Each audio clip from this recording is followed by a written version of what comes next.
going to Pride. Yeah. And we're wearing clothes. It doesn't look like we're wearing clothes. It doesn't at all. It looks like we're just up here nude. You having a necklace on is the only thing that makes it kind of look like your clothes.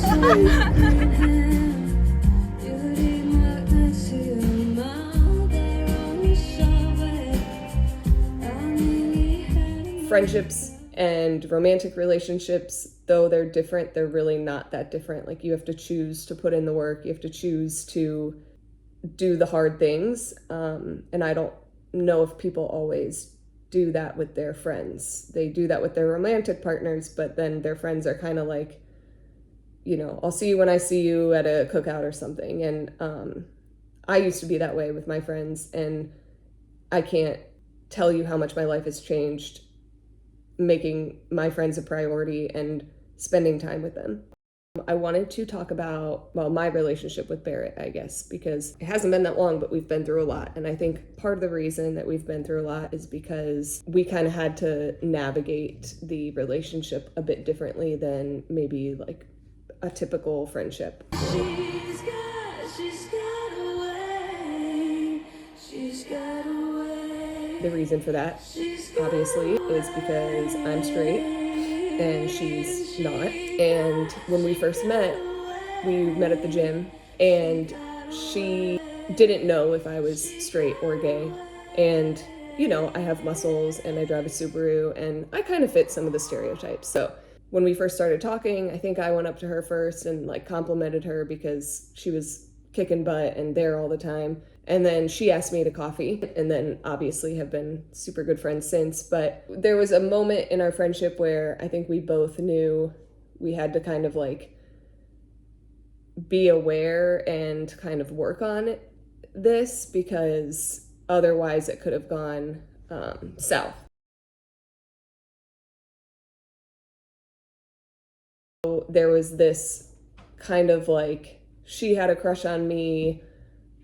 I kind of knew, but we didn't really talk about it initially.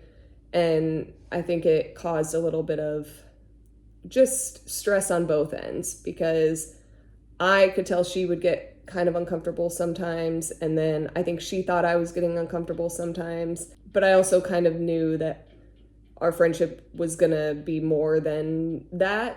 So I just want to talk about how to navigate that and how we navigated it, I guess. And we weren't perfect by any means, but one thing that I think we did that was really important and helped was kind of be open and honest about it.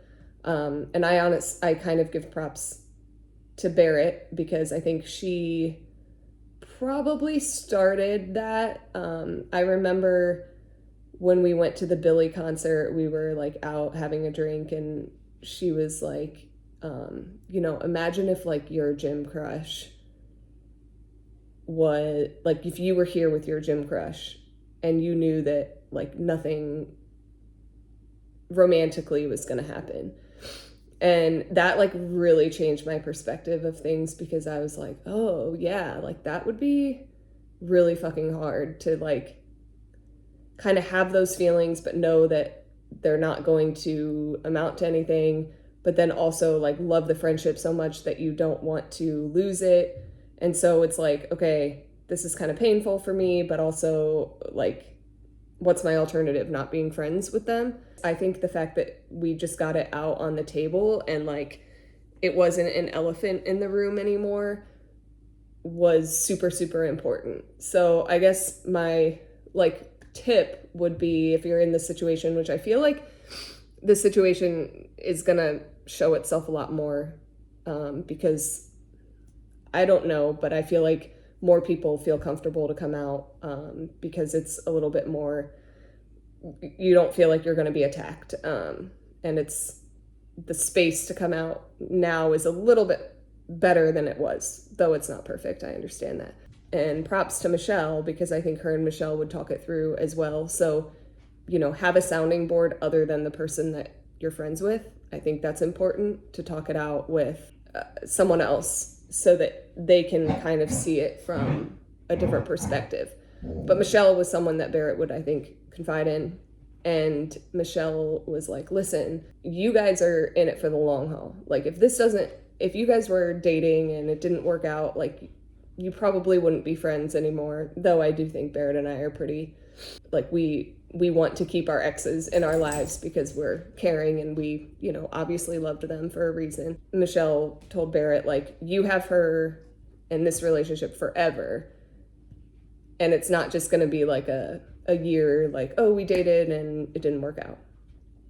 And I think that helped Barrett kind of see things differently and allowed me to kind of like affirm the friendship and tell her, like, yeah, I'm not going anywhere kind of thing, no matter what. Like, we'll get through this.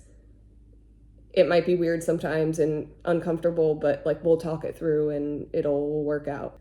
Something I would say I do, or I try to do, checking myself and making sure I'm not making anything more difficult on her is important as well.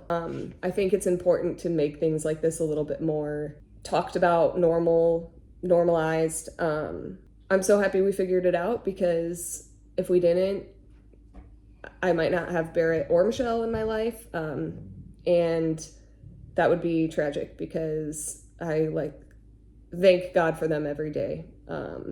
They've gotten me through a lot. Barrett especially, and I can't imagine what the last year of my life would have been like, or if I would even like be in this house and had the courage to do what I did without them.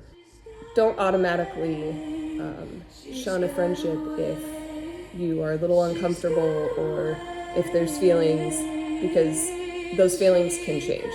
Like, they can go from romantic to platonic, and sometimes they're even better.